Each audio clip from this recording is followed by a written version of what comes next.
Hello everyone, welcome to NCERT unplugged. इस video में हम कंटिन्यू करेंगे chapter number 3 machines of class 10th ICSE physics. Last video में हमने इससे रिलेटेड चीज़ें समझी थी, जैसे कि हमने मशीन की डेफिनेशन देखी थी, इसके यूज़ देखे थे और टेक्निकल टर्म जैसे कि mechanical advantage, load, effort etcetera देखा था। तो आप उस वीडियो को देखना पहले, उसके बाद ही इस वीडियो को कंटिन्यू करना। तो ये वीडियो मैं बना रहा हूँ on the request of one of the students. Okay, so start करते हैं फिर आर्टिकल नंबर 3.3 से, प्रिंसिपल ऑफ मशीन। सो मैं लाइन बाय लाइन आपको सलीना एक्सप्लेन करके बताऊंगा।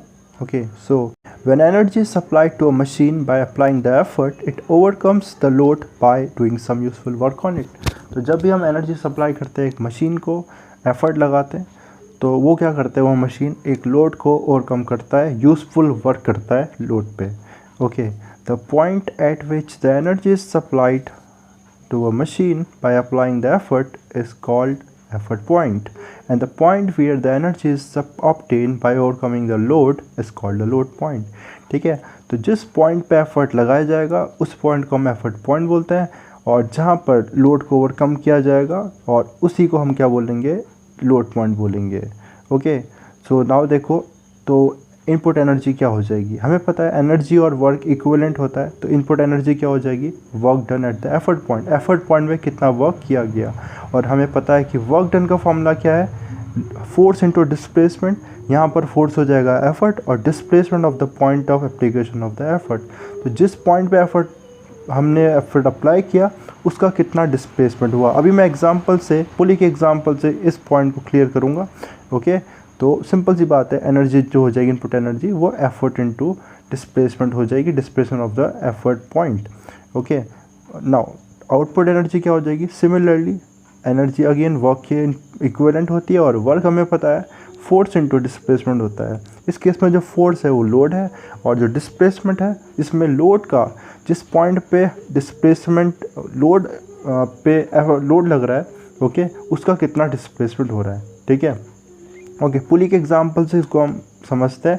जैसे कि ये यहाँ पुली में ले लेता हूँ, यहाँ पर आगे डायग्राम में है ही पुली।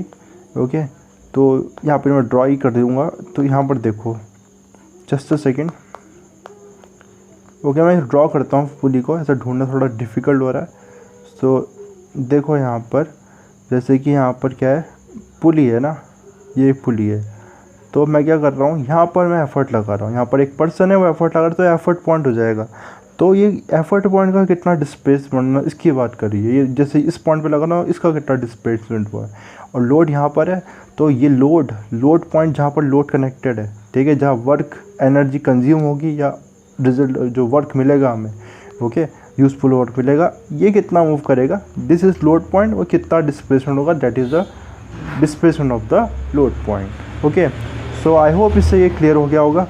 ठीक है, सो आगे देखते हैं फिर। और एक आइडियल मशीन के लिए, आइडियल मशीन क्या होगी, जिसमें कोई भी एनर्जी लॉस नहीं होगा। ठीक है, कोई भी तरह का एनर्जी लॉस होगा, प्रैक्टिकली आइडियल मशीन नहीं हो सकती, प्रैक्टिकली एक्चुअल मशीन होती है। ठीक है, क्योंकि कुछ ना कुछ एनर्जी का लॉस होगा। कहाँ पर होगा एनर्जी का लॉस, ड्यू टू फ्रिक्शन, अभी हम आगे बात करेंगे। लेकिन एक आइडियल मशीन के लिए, जब हम थ्योरी में पढ़ रहे हैं चीज़ों को, ठीक है, तो उस केस के लिए जो आउटपुट एनर्जी होगी वो इनपुट एनर्जी के इक्वल होगी। ठीक है, सो यही है principle of machine. Important point है ये, ध्यान रखोगे आप। आइडियल मशीन के लिए आउटपुट एनर्जी इनपुट एनर्जी के इक्वल होगी। तो आप मुझे बता सकते हो क्या एक्चुअल मशीन के लिए क्या आउटपुट एनर्जी इनपुट एनर्जी के बराबर होगी, उससे कम होगी या उससे ज़्यादा होगी। ठीक है, तो इसका आंसर है एक्चुअल मशीन के लिए जो आउटपुट एनर्जी होगी इनपुट एनर्जी से कम होगी। क्यों होगी ऐसा, बिकॉज समहाउ कुछ एनर्जी वेस्टेज हो ही जाएगा उस एनर्जी का। हम आज तक ऐसी मशीन नहीं बना पाए हैं जिसमें क्या हो, कोई ना कोई एनर्जी का लॉस ना हो। ऐसा पॉसिबल ही नहीं है बनाना ऐसे मशीन को। ठीक है, तो एक्चुअल मशीन में कुछ ना कुछ एनर्जी का लॉस होगा। तो ये जो प्रिंसिपल है ये आइडियल मशीन के लिए। Okay, so now the useful work done by a machine can never be greater than the work done on the machine. ठीक है, जो, और ये तो ऑब्वियस सी बात है कि जो वर्क मशीन पे हो रहा है वो कभी भी जो मशीन पे वर्क किया जा रहा है उससे ज़्यादा नहीं हो सकता। मतलब जितनी एनर्जी हम सप्लाई कर रहे हैं, ऐसा नहीं हो सकता मशीन उससे ज़्यादा वर्क कर दे, उससे कम ये वर्क हमें मिलेगा, या आइडियल मशीन के लिए उसके बराबर मिलेगा और एक्चुअल मशीन के लिए तो उससे भी कम मिलेगा, लेकिन उससे ज़्यादा आइडियल मशीन के लिए पॉसिबल नहीं है, ठीक है। Otherwise it will violate the principle of conservation of energy. तो ये क्वेश्चन बन सकता है कि जो प्रिंसिपल ऑफ मशीन है किस लॉ के अकॉर्डिंग्स में है, तो किसके अकॉर्डिंग्स में है, principle of conservation of energy के, जो कि क्या कहता है हमें पता है, energy can not be created not be destroyed, ठीक है। तो खुद से एनर्जी प्रोड्यूस नहीं हो जाएगी, मशीन नहीं कर सकती, और ये भी आइडियल केस के लिए, ओके।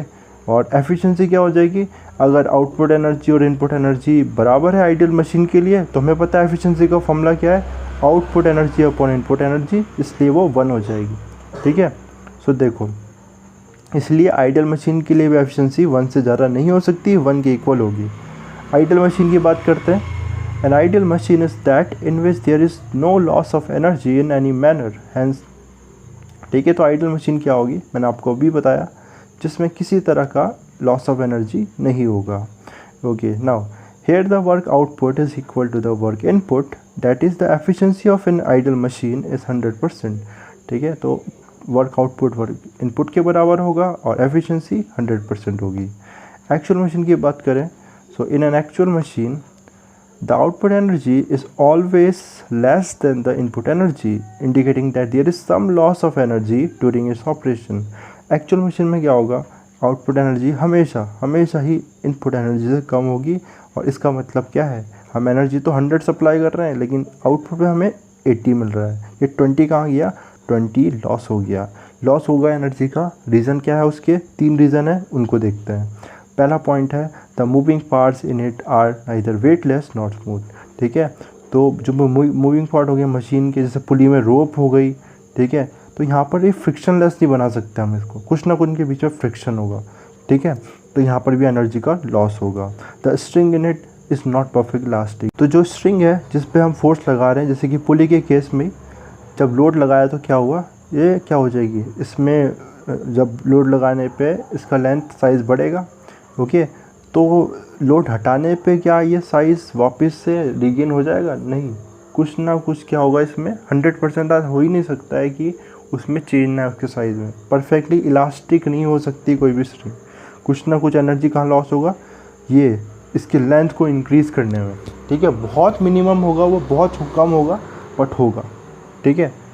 नाउ और थर्ड है different parts are not perfectly rigid, है ना, रिजिड नहीं है। रिजिड मतलब हमें पता ना क्या होता है, जो ऐसी रिजिड बॉडी क्या हुई, रिजिड मतलब जिसके बीच में जो इंटर पार्टिकल के बीच में जो स्पेस है वो फिक्स रहे, ठीक है।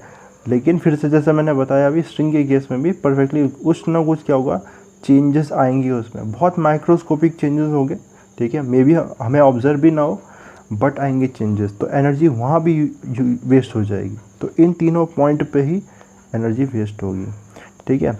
So now, the energy loss in overcoming the force of friction between the moving parts of machine is the most common type of loss in it, ठीक है। सबसे कॉमन जो लॉस होगा वो फ्रिक्शन की वजह से लॉस होगा, ठीक है। नाउ आगे बढ़ते हैं फिर।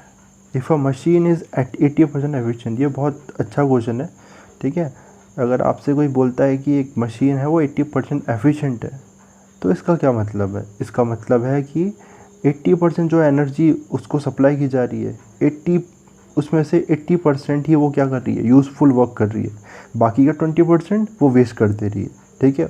May be overcoming the friction की वजह से, ठीक है, फोर्स ऑफ फ्रिक्शन में ओवरकम कर दे रही है ना। और कुछ पार्ट क्या हो सकता है, और वो पार्ट हीट एनर्जी में या किसी और फॉर्म में वेस्ट हो जाएगा, कन्वर्ट हो जाएगा, ट्रांसफॉर्म हो जाएगा, ओके।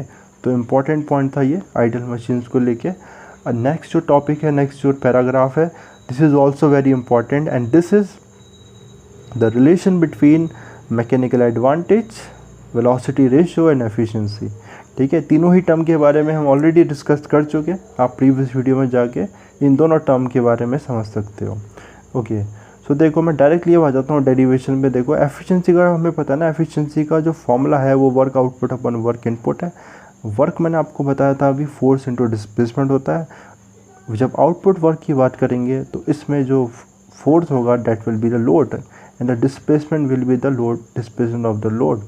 सिमिलरली वर्क इनपुट की बात करूँगा तो effort, force again force into displacement, effort into displacement of the effort point. Okay, load upon effort क्या होता है? Already we know that load upon effort is mechanical advantage. Okay, and you know D upon D L, इसको नीचे ले आऊँगा अगर मैं D L को, सो डी अपॉन डी एल क्या होता है? वेलोसिटी रेशियो, जिसके बारे में हमने प्रीवियस वीडियो में बात की थी। तो यहाँ से क्या आ जाएगा, ये आप देख भी सकते हो, यहाँ पर इसको मॉडिफाई किया है, रीअरेंज किया है, and D L upon D L will be mechanical advantage and this will be V R. So efficiency will be what? Mechanical advantage upon V R. So cross multiply करें तो M A क्या आ जाएगा? V R times efficiency. ठीक है, very very important, even this derivation is important and this result is also very important. Okay, so what we obtained that mechanical advantage is the product of velocity ratio and efficiency. अब देखो एक important point है जो आप question भी आगे देखोगे, उसमें पाएगा कि कौन सी ऐसी क्वांटिटी है, कौन सी टर्म है जो चेंज नहीं होती है कि एक पर्टिकुलर मशीन के लिए। तो आंसर है वेलोसिटी रेशियो कभी चेंज नहीं होगा। ठीक है, क्या मैकेनिकल एडवांटेज, और मैकेनिकल एडवांटेज देखो किस पर डिपेंड कर रहा है यहाँ पर, मतलब ये तो चेंज नहीं हो सकता है, तो फिक्स है एक मशीन के लिए। एफिशिएंसी पे डिपेंड कर रहा है हमें। एफिशिएंसी सपोज 80% है, ठीक है 80% है, और वी आर सपोज मैं बोलता हूँ कितना है? 2 है। ओके, तो उस केस में कितना हो जाएगा हमें? उस केस में हम देख करेंगे तो कितना आ जाएगा? ये 2 4 जा 2 5 जा, तो दिस इज़ अराउंड 8/5, तो 1. This is 6। ओके, 1.6 आ रहा है। तो अगर एफिशिएंसी 80% है तो, और वी आर 2 है, तो देखो एम ए कम आ रहा है 1. और हमेशा ही एक्चुअल केस में, एक्चुअल मशीन के लिए जो एम ए होगा वी आर से हमेशा ही कम होगा। ठीक है, और आइडियल मशीन में क्या होगा? आइडियल मशीन में हमें पता है एफिशिएंसी 1 होती है, इसलिए आइडियल केस के लिए एम ए और वी आर हमेशा ही इक्वल होंगे। I hope you are getting this point. Now next बात करेंगे हम, ये नोट लिखा है इसके बारे में जो मैंने एक्सप्लेन किया, आई थिंक वही ये नोट है, फिर भी एक बार देख लेंगे। For an ideal machine free from friction, work output is equal to the work input, so the efficiency is equal to 1 and the numerical equal to velocity ratio. मैंने ऑलरेडी ये पॉइंट अभी बताया, आइडियल मशीन के लिए क्या होगा? M A और we are बराबर होगा, इसी फॉर्मूले से हम निकाल सकते हैं। लेकिन हमें पता है एक्चुअल मशीन के लिए जो एफिशिएंसी होगी वो 1 से कम होगी, इसीलिए क्या होगा? एम ए वी आर से हमेशा ही कम आएगा। ओके, क्योंकि कुछ ना कुछ लॉस ऑफ एनर्जी होगी, मेनली जो होगी एनर्जी लॉस वो फ्रिक्शन की वजह से ही होगी। ओके, नेक्स्ट हम बात करेंगे लीवर्स की। ठीक है, सो लीवर जो इस ईयर के लिए बना रहा हूँ 2022-23 में, इस साल तो ये हट गया है,